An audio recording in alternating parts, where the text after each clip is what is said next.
Bueno, arrancamos a leer sobre reforma constitucional. Vamos a juntar dos textos en uno que son más o menos cortitos. Uno es el PowerPoint, vamos a arrancar con el PowerPoint. Es un PowerPoint que resume en distintas láminas la reforma constitucional, artículo 30 de la Constitución. Y después hay otro más, un textito sobre reforma constitucional, que es de Ekmejian, si no me equivoco. Bien, arranco con el PowerPoint. El PowerPoint dice: reforma constitucional. Una de las clasificaciones de Constitución Nacional que vimos en la unidad 1 es entre constituciones rígidas o flexibles. Las rígidas es cuando su reforma se efectúa por un proceso diferente del legislativo ordinario, es decir, para sancionar leyes. Y flexibles es cuando pueden ser reformadas con el mismo procedimiento utilizado para la legislación ordinaria. ¿Cuál de estos dos tipos es la Constitución Nacional? Va de nuevo, las rígidas son cuando su reforma se efectúa por un proceso diferente del legislativo ordinario, es decir, para sancionar las leyes. Y flexibles, es decir, que se usa para sancionar las leyes, es cuando las rígidas son por un proceso diferente del legislativo ordinario. Y las flexibles, cuando pueden ser reformadas con el mismo procedimiento utilizado para la legislación ordinaria. ¿Cuál de estos dos tipos es nuestra Constitución Nacional? Es rígida, porque para su reforma se pauta un procedimiento específico dispuesto por el artículo 30 de su texto. La seño decía que era flexible en otra cuestión, que era flexible porque el artículo 30 dice, bueno, que otra forma de reformarla es adherir que existe la posibilidad de adherir a un consenso internacional, y esa la flexibiliza a la Constitución. Que adherir a un consenso internacional, como un tratado internacional, no sé, los derechos del niño, se puede hacer de forma como se hacen las leyes ordinariamente. Bueno, ahora explica el artículo 30.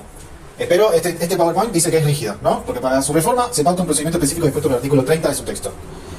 Y ahora vamos con el artículo 30. La Constitución puede reformarse en todo o en cualquiera de sus partes. Esto sería lo que podemos reformar. La Constitución puede reformarse en todo o en cualquiera de sus partes. ¿Qué podemos reformar? Toda o en cualquiera de sus partes a la Constitución. La necesidad de reforma debe ser declarada por el Congreso con el voto de 2/3 partes al menos de sus miembros. La necesidad de reforma, la necesidad de reforma debe ser declarada por el Congreso con el voto de 2/3 partes al menos de sus miembros. Esto sería cómo se debe iniciar el procedimiento de reforma. Pero no se efectuará sino por una convención convocada al efecto. Esto sería el mecanismo de reforma en la cual se llevará a cabo la misma. ¿Qué se puede reformar? La Constitución puede reformarse entonces en el todo, es decir, en su contenido íntegro, o en cualquiera de sus partes. Esto refiere a que si se quiere realizar alguna reforma parcial o de un artículo puntual, ¿sí? Como se observa, el qué o el contenido de la reforma no tiene límites puestos por la propia Constitución, ¿sí? ¿Cómo se reforma? Aquí surgen varios interrogantes, pero vamos a lo que tenemos claro. ¿Qué órgano o poder lleva adelante el inicio del proceso de reforma constitucional? El poder legislativo, ¿sí? Las cámaras. En la Argentina se llama Congreso Nacional y es bicameral, es decir, compuesto por 2 cámaras, diputados y senadores. ¿Cómo se inicia ese proceso de reforma? La Constitución Nacional hace referencia a que se requiere el voto de 2/3 partes al menos de sus miembros. Esto refiere a todo el Congreso en su totalidad o en cada cámara. Pues bien, al funcionar el Congreso mediante el sistema bicameral, como mencionamos anteriormente, se refiere a la votación en cada cámara. ¿Cómo computamos las 2/3 partes? ¿Es sobre miembros totales o presentes? Bien, conviene ir por partes en esto. A ver, de nuevo, inicio del proceso de reforma. La Constitución hace referencia a que se requiere el voto de 2/3 partes al menos de sus miembros para el inicio del proceso de reforma. ¿Esto refiere a todo el Congreso o en su totalidad? ¿Esto refiere a todo el Congreso o en su totalidad o en cada cámara? 2/3 partes al menos de sus miembros. ¿De todo el Congreso en total o de cada cámara? Pues bien, al funcionar el Congreso mediante el sistema bicameral, como mencionamos anteriormente, se refiere a la votación en cada cámara. O sea, 2/3 partes al menos, pero de cada cámara. ¿Sí? Bien, en cada cámara. Votos. ¿Cómo computamos las 2/3 partes? Muy importante, un poco de matemática. ¿Cómo computamos las 2/3 partes? ¿Es sobre los miembros totales o presentes? Pues bien, conviene ir por partes. El quórum. El quórum es la cantidad mínima de legisladores que se requiere para que funcione cada una de las cámaras. El reglamento de Cámara de Diputados, por ejemplo, establece que el quórum debe verificarse en 2 momentos distintos. Primero, al inicio de cada sesión, y por último, al momento previo a realizar la votación. Ello significa que durante el debate de los proyectos, la Cámara puede sesionar con un número inferior al quórum. Sin embargo, tener en cuenta que todos los casos que no se alcance el quórum se levanta la sesión. Para diputados el quórum es más de la mitad de sus miembros y para senadores la mitad más uno. Así entonces, la Cámara de Diputados posee 257 miembros. ¿Cuántos diputados precisos para tener quórum? 129. Ok. El reglamento, de nuevo, el reglamento de Cámara de Diputados establece que el quórum debe verificarse en dos momentos distintos. Primero, al inicio de la sesión y por último, en el momento previo a realizar la votación. Ello significa que durante el debate de los proyectos de la Cámara puede sesionar con un número inferior al quórum. Bien. Sin embargo, tener en cuenta que en todos los casos que no se alcance el quórum se levanta la sesión. En cualquiera de esos casos. O al inicio o a la hora de votar. Para diputados el quórum es más de la mitad de sus miembros y para senadores la mitad más uno. Bien. Entonces, la Cámara de Diputados para tener quórum, para sesionar, necesita 129. Y para votar 129. Y la Cámara de Senadores 37. ¿Sí? Mayorías. Existen varios tipos de mayorías al momento de votar, pero la división clásica es la siguiente. Mayoría absoluta. Se refiere a más de la mitad. La misma puede ser requerida sobre miembros totales del cuerpo, mayoría absoluta agravada, o presentes, mayoría absoluta simple. Ok. Mayoría absoluta quiere decir más de la mitad, ¿sí? Y esto es al momento de votar. Al momento de votar, se dice mayoría absoluta tiene que tener, ¿sí? Más de la mitad. Si es agravada, es la mayoría de los miembros totales, más de la mitad de los miembros totales de la Cámara. Y si es mayoría absoluta simple, es de los presentes. Mayoría, dos terceras partes. Ah, ok. Está mayoría absoluta y mayoría de 2/3 partes. Ok. Es la simple cuenta matemática que indica su nombre. También hablaremos de mayoría 2/3 partes simples, que se calcula de los presentes, y mayoría 2/3 partes agravadas, y se calcula sobre los totales del cuerpo. ¿Bien? Perfecto. Entiendo perfectamente. De acuerdo al texto que lean, van a encontrar diferentes respuestas. No, loco, porque yo estoy estudiando y ustedes no se ponen de acuerdo, la puta madre. Ni siquiera los textos se ponen de acuerdo. ¿Cómo me voy a poner de acuerdo yo para estudiar? A ver, vamos a ver. ¿Cómo es esto?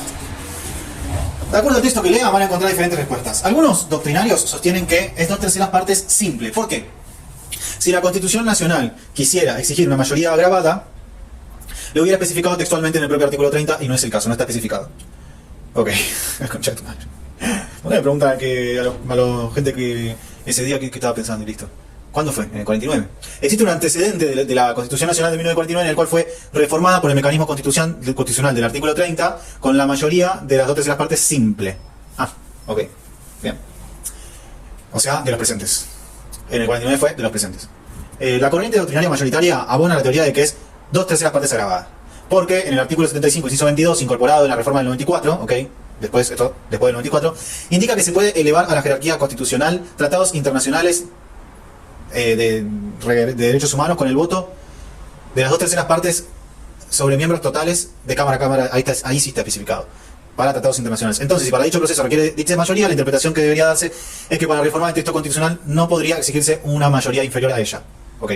Para tratados internacionales es agravada. Entonces dice que para la reforma constitucional no debería ser menos. Se interpreta que al tratarse de la reforma de la norma más importante de nuestro ordenamiento jurídico, se debe tener mayor consenso en el Congreso, y ello se conseguiría con el voto de las 2/3 partes de los miembros totales. En la mayoría de las reformas constitucionales se ha utilizado esta mayoría, a excepción de la reforma del 49. Bien. En la mayoría de las reformas se usó esta mayoría, a excepción de la reforma, o sea que se ve que en el 94 se usó esta mayoría. Como verán, aún siguen este tipo de discusiones en la actualidad. Declaración de necesidad de reforma. ¿Qué es? Justamente, como su nombre lo indica, es una declaración, es decir, un acto político dictado por el órgano que posee mayor representatividad del pueblo. Bien. No es una ley en sentido formal, porque si no fuera debería pasar por el Poder Ejecutivo, al Poder Ejecutivo, y podría ser vetada, pero ello no es así, no puede ser vetada. La declaración de necesidad de reforma constitucional no puede ser vetada. Puede indicar que se puede reformar y que no. Puede indicar que se puede reformar y que no. La Constitución Nacional nada dice sobre el contenido que debe tener la declaración de necesidad de reforma, con lo cual se entiende que juntando la mayoría requerida, simplemente declarando que se entiende necesaria la reforma de la Constitución, sería suficiente para cumplir con la manda institucional. Lo que sí debe contener la declaración a un título organizativo es el llamado a conformar la Convención Constituyente, que reformará la Constitución Nacional y así convocar elecciones a fin de completar sus miembros. Se sugiere la lectura del artículo 8 subsiguiente de la Ley 24.309, que declaró la necesidad de reforma de 1993. Después la vamos a leer la ley también. Etapa constituyente. Se le llama así a la etapa en la cual ya está conformada la Convención Constituyente y sus miembros se abocan a tratar la reforma del texto. Pueden surgir algunos cuestionamientos respecto de su tarea.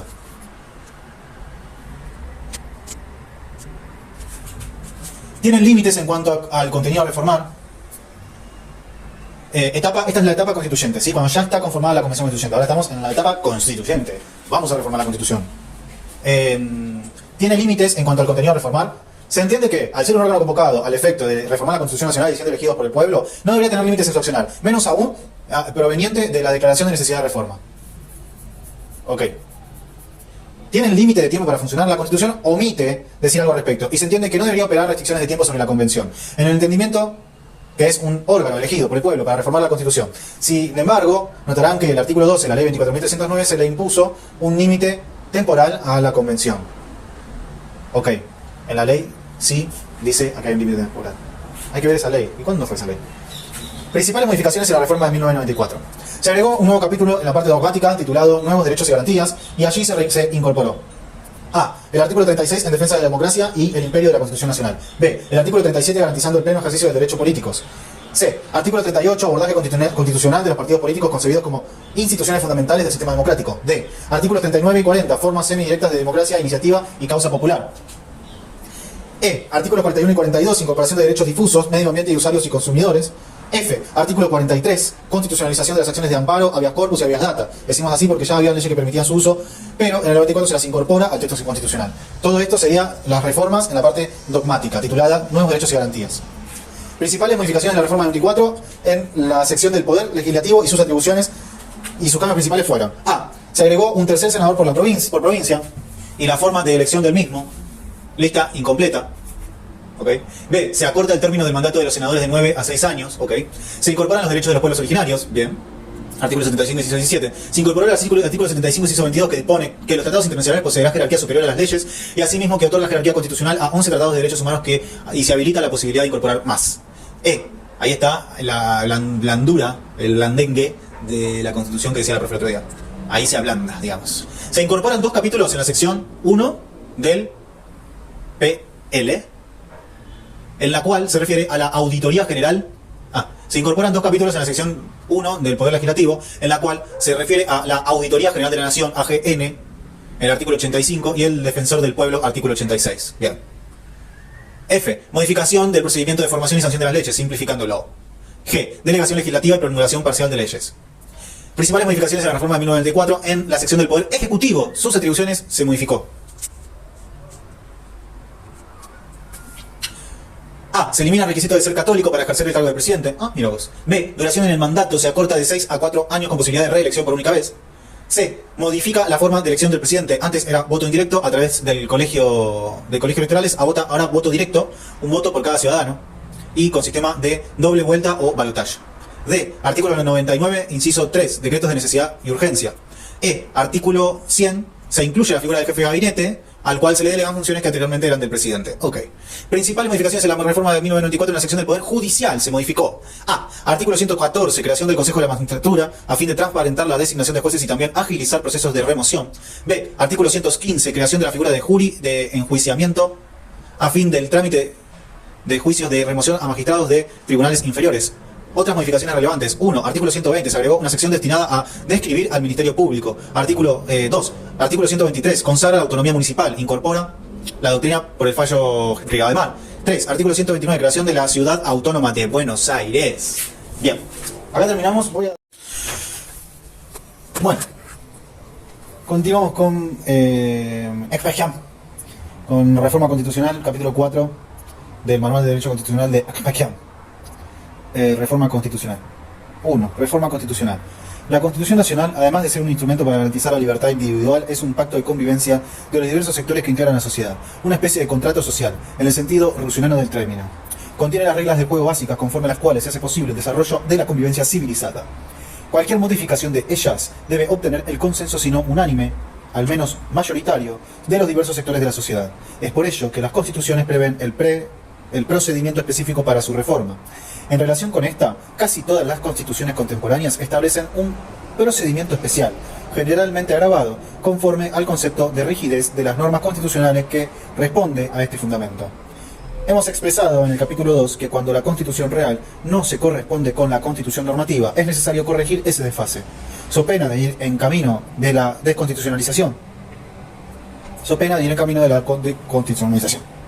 Una de las formas de solucionar ese desajuste es la ortodoxa, que es recurrir a la reforma de la Constitución.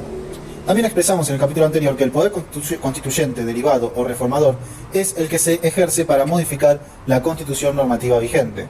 El ejercicio del poder constituyente, reformador o derivado, que es el que nos ocupa en este capítulo, está íntimamente relacionado con el tipo de constitución que rige en el país. En aquellos en los cuales la constitución es flexible, el poder constituyente reformador lo ejercen los mismos órganos que tienen a su cargo las funciones legislativas. Así,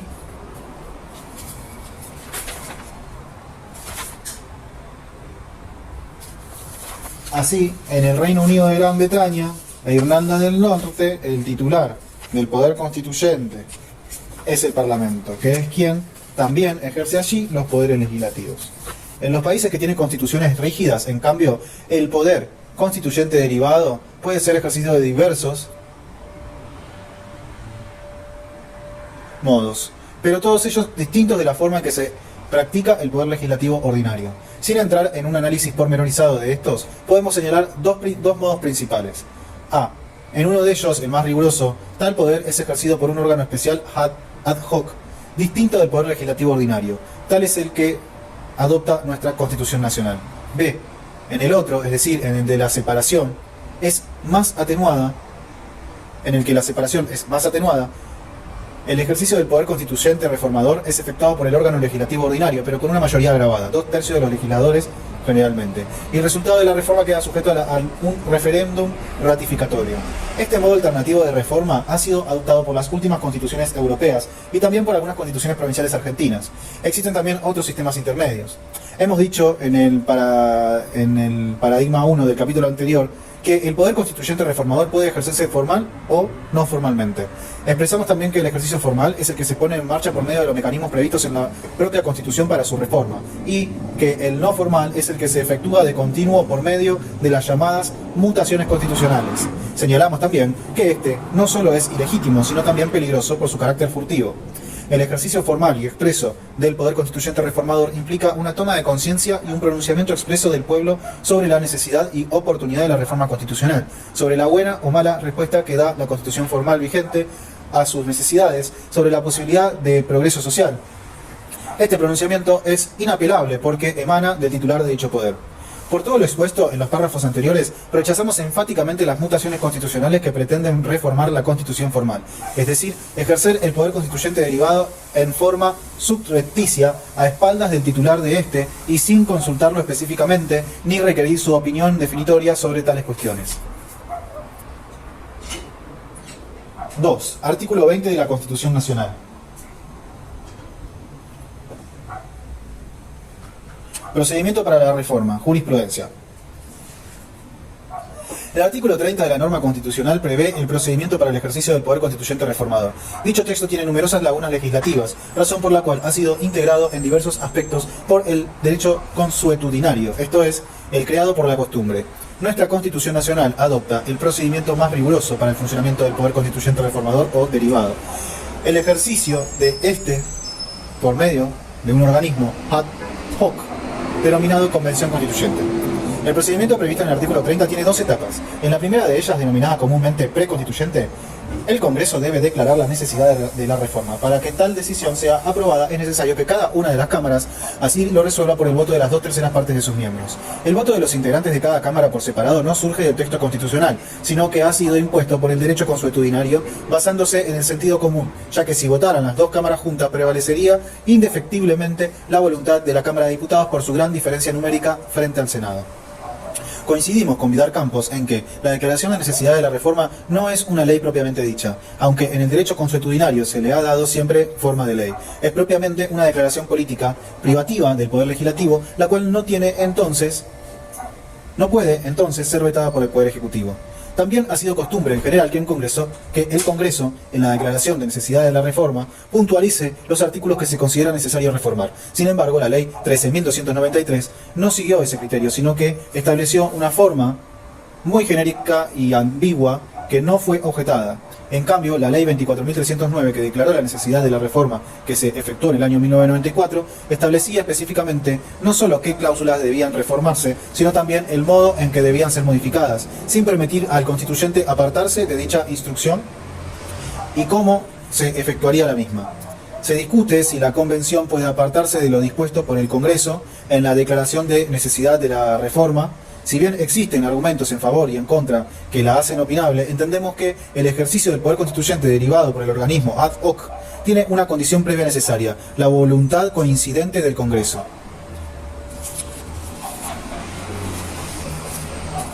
Es decir, que la reforma es el producto de las voluntades sumadas de dos organismos.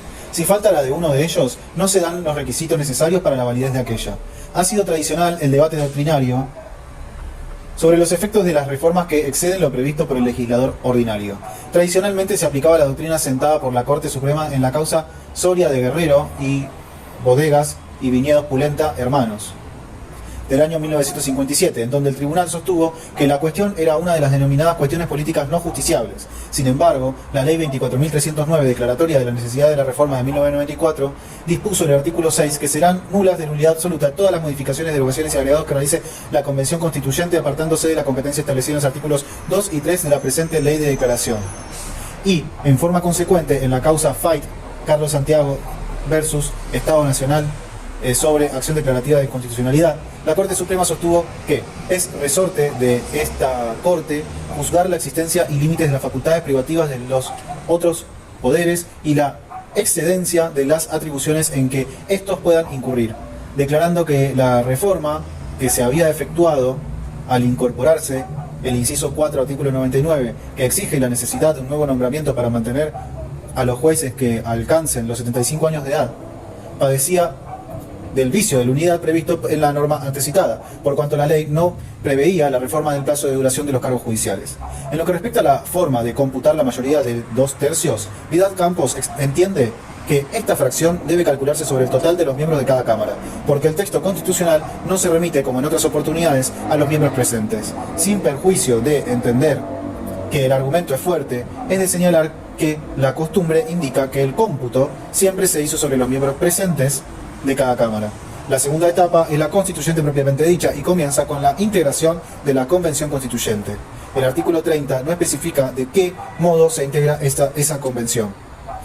El derecho consuetudinario ha integrado esa laguna, estableciendo que los diputados constituyentes o convencionales, como también se los llama, son elegidos de la misma manera que los diputados nacionales. Se discute también si el Congreso puede ponerle un plazo a la Convención y cuáles son los efectos del vencimiento de este, sin que ella haya cumplido su cometido.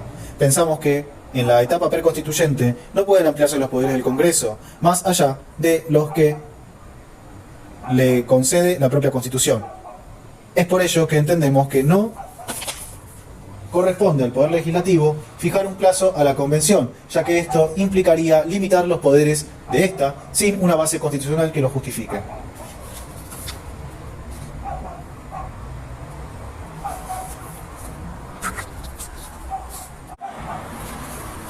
Análisis de la reforma de la Constitución Nacional. 1860, 1866, 1898, 1949, 1957, 1972 y 1994. A continuación haremos una muy apretada reseña del ejercicio formal, tanto de iure como de facto, del poder constituyente derivado en nuestro país.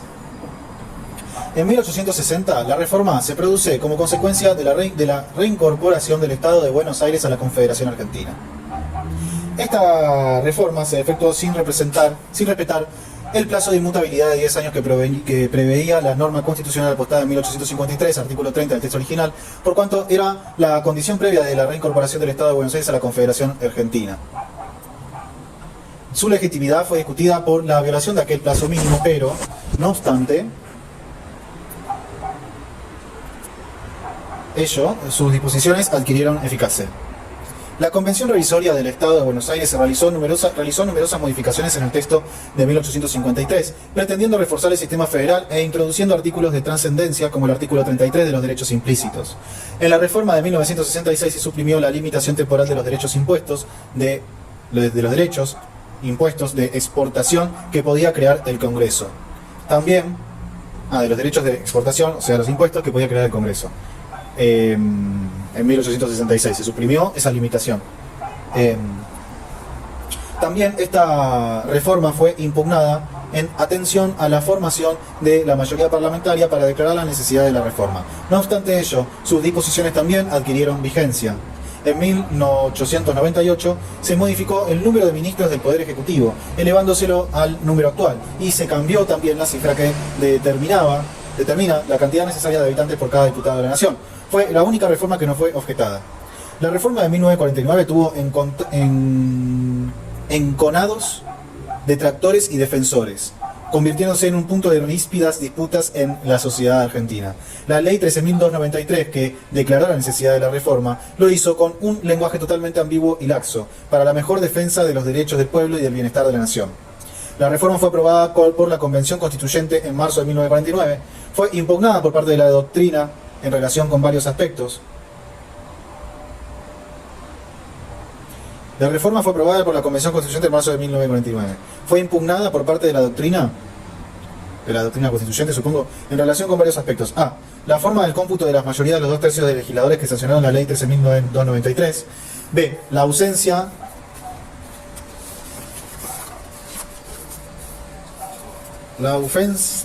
de legisladores que representaban a algunas provincias. C. La ausencia del voto femenino.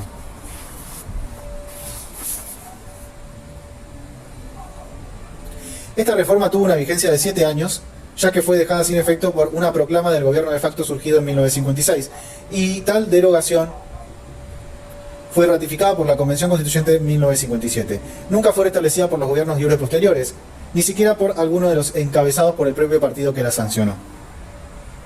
La reforma de 1949 modificó sustancialmente el texto constitucional hasta entonces vigente. En lo político, acrecentó el poder ejercido por el presidente de la República en detrimento de los poderes del Congreso y del Poder Judicial, con lo cual disminuyó sensiblemente el espacio de libertad.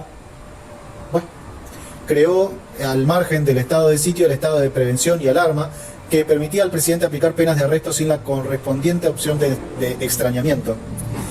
Disminuyó, además, las competencias provinciales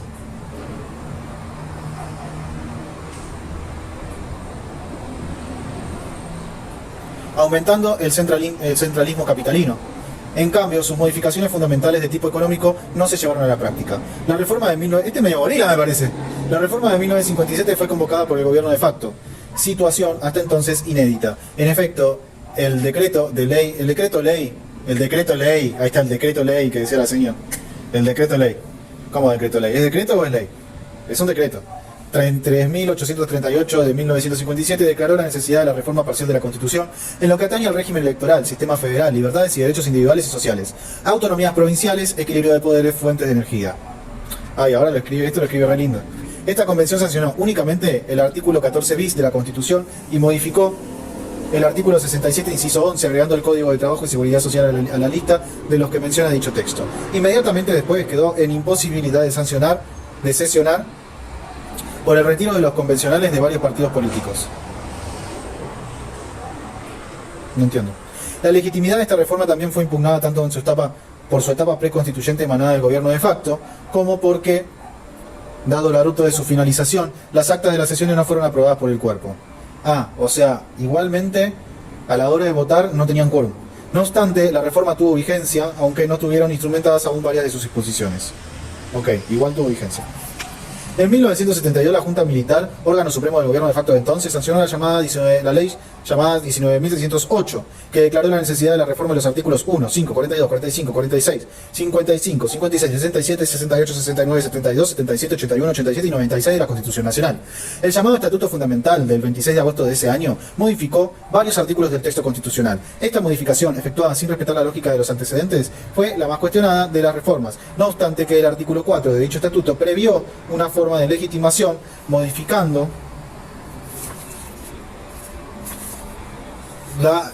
combinación de plazo de caducidad, prórrogas y ratificaciones que quedaron superados por los acontecimientos políticos producidos en el país. Dicha reforma tuvo vigencia parcial en el gobierno de Iure posterior.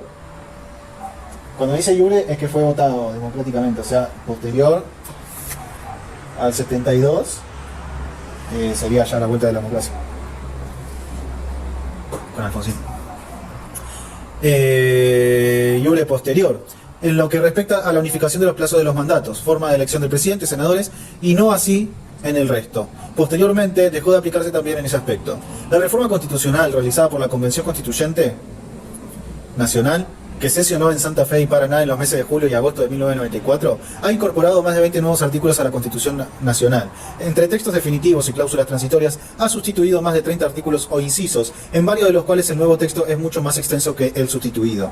En suma, ha sido una reforma innecesariamente exuberante, que, si tienen en cuenta sus objetivos primigenios, según todos los artífices del Pacto de Olivos, no analizaremos en detalle los vicios del procedimiento preconstituyente y constituyente propiamente dicho. Sin embargo, es necesario señalar que la Corte Suprema de Justicia convalidó tácitamente, con el argumento de las cuestiones políticas no judiciables, la violación al artículo 71 de la Constitución, en la sanción de la Ley 24.309, que declaró la necesidad de la reforma, la cual fue promulgada por el Poder Ejecutivo, pese a que faltaba una segunda revisión de la Cámara Iniciadora ante las reformas incorporadas por el Senado. También se debe señalar que el llamado núcleo de coincidencias básicas fue votado in totum, impidiéndose a las convenciones discutir sus contenidos separadamente. Artículo 5 de la Ley 24.309, lo que viola el fundamento mismo del Poder Constituyente. Finalmente, en el mismo proceso constituyente se han introducido reformas que no fueron votadas expresamente por la Convención, y se ha omitido incluir en un artículo, el 68 bis, que sí había sido votado expresamente por ese cuerpo. El análisis de la reforma puede efectuarse desde una perspectiva política, social y jurídica. Desde un punto de vista político es obvio que, como suele suceder en estos casos, el impulso reformista se ha salido de madre y ha desbordado los objetivos tenidos en cuenta al diseñar el proceso, al punto tal que en este momento no se puede saber aún a ciencia cierta cuáles son las ventajas relativas o los perjuicios que se han obtenido o que se sufrirán con el resultado de la Convención Constituyente. En la perspectiva social parece también previsible que la sociedad argentina no sentirá mayores cambios, ni positivos ni negativos, en virtud de esta reforma. Los problemas que sufre nuestro país no se solucionan con una reforma constitucional, sino con medidas adecuadas a la justicia social. Ok. Claro. Bueno, ahí compartimos esto. Dicen que la Constitución, así como la tenemos ahora, está flama. O sea, si la respetamos, somos nosotros. O sea, no necesitamos más que eso. Que podría ser mejor, sí, todo podría ser mejor, pero así como está nuestra Constitución, está ready para tener un gran país. O sea, el tema es que hay pesos y contrapesos que la están buscando llevar al límite todo el tiempo, sino sobrepasarlo también. Desde un punto de vista jurídico, el análisis se hace más complejo. La técnica legislativa constitucional es distinta de la ordinaria. Las normas constitucionales están pensadas para que tengan una duración mucho mayor a la de las leyes ordinarias. Por eso su reforma es más difícil ex profeso. No se deben incluir en la Constitución normas que resuelvan situaciones contingentes o coyunturales, ni se debe pretender abarcar toda la problemática jurídica. Para eso están las leyes ordinarias, los códigos, etc. Desde esa perspectiva, esta reforma ha sido sobreabundante, como se observa de la sola lectura de su articulado. Algunas de las reformas aprobadas son anódinas, otras son positivas y varias son tremendamente perjudiciales. Entre las primeras podemos citar al jefe de gabinete de ministros, el que se suponía que sería un freno a las atribuciones casi omnímodas que se ha arrogado el Poder Ejecutivo desde hace varias décadas y cada vez más en nuestro país. El jefe de gabinete no es otra cosa que un secretario del presidente con jerarquía constitucional, al que éste nombra y remueve con su sola voluntad. La remoción del jefe de gabinete por el Congreso será casi imposible en la práctica, atento a la forma en que ha sido instrumentada la moción de censura. Son positivas la regulación relativa a los tratados de la integración económica, Mercosur, que permitirá a nuestro país transferir atribuciones a los organismos supranacionales para perfeccionar ese bloque económico. La autonomía municipal, la autonomía universitaria, la limitación de la facultad del Poder Ejecutivo para intervenir en una provincia, aunque el texto constitucional está redactado deficientemente, entre otras. Es totalmente negativa, incluso aberrante, la convalidación de prácticas viciosas tales como la facultad que se otorga al Poder Ejecutivo para dictar decretos o leyes o de necesidad y urgencia, como eufemísticamente se los denomina. Nos referimos a este tema en el capítulo respectivo. La legislación delegada y el veto parcial de las leyes, todo lo cual rompe definitivamente el equilibrio de poderes, base del sistema republicano. En síntesis, nuestro juicio sobre el balance del debe y haber de esta reforma es francamente negativo, ya que las modificaciones han acrecentado aún más las atribuciones ya excesivas del Poder Ejecutivo, desnaturalizando el sistema político hacia un cesarismo semidemocrático. El tiempo dirá si esto es así o no. Bien. Actualidad de la cuestión, temas en debate. El tema de la necesidad y oportunidad de la reforma constitucional pareciera estar siempre de actualidad, con mayor o menor protagonismo en nuestro país. Si bien se pudiera pensar que la reforma de 1994 le ha quitado actualidad, esto no es así, ya que a pocos años de producida se hace necesaria otra reforma para corregir los errores introducidos en la primera. Muchas veces nos hemos expresado en contra del fetichismo de la ley. Estimamos que no se puede fincar en la actividad legislativa la solución de los problemas reales y concretos de un país. Las reformas de 1949, 1957, 1972 y 1994 no llegaron a modificar la Constitución material. Fracasaron en todas las instituciones que pretendieron imponer, que no estaban reflejadas en aquella. Tampoco es sensato pensar que la Constitución de un país es intangible y que no debe modificársela nunca. El argumento de que antes de modificarla hay que cumplirla prueba más de lo que debe, ya que cuando una norma jurídica de cualquier rango o jerarquía necesita de la buena voluntad de aquellos a quienes va dirigida para tener vigencia efectiva, carece del poder coactivo, que es condición indispensable del orden jurídico positivo. Nosotros entendemos que la reforma no debe limitarse a la parte orgánica de la Constitución, esto es, a la organización de los poderes del Estado, sino que también debe abarcar la parte dogmática, o sea, todo lo referido a los derechos, deberes y garantías, a fin de robustecer el baluarte de la libertad, tratando de evitar que el poder se desorbite, para lo cual la reforma de 1994 ha resultado insuficiente, pese a la inclusión de los tratados de derechos humanos en el artículo 75, inciso 22. En tal sentido, hemos publicado en 1988 un anteproyecto de la Constitución Nacional, en el cual introdujimos todas las reformas que consideramos necesarias para la particular modalidad de nuestro país. Nos hemos pronunciado en los párrafos anteriores sobre la necesidad de la reforma. Cuestión distinta es decidir la oportunidad de ella. Esto es, la urgencia de convocar a la Convención Constituyente que la lleve a cabo. Por los argumentos esbozados, pareciera que la urgencia es máxima. Sin embargo, teniendo en cuenta que toda reforma provoca una crisis política, es inconstitucionalmente peligroso incrementar la aguda crisis que vive nuestro país con otra coyuntural. Es por ello que pensamos que, mientras no se logre un estándar mínimo de estabilidad política y de desarrollo en la sociedad argentina, no se debe volver a encarar una nueva reforma constitucional. Bien. Excelente. Impecable. Muy bien. Muy bien dicho. Expectiam.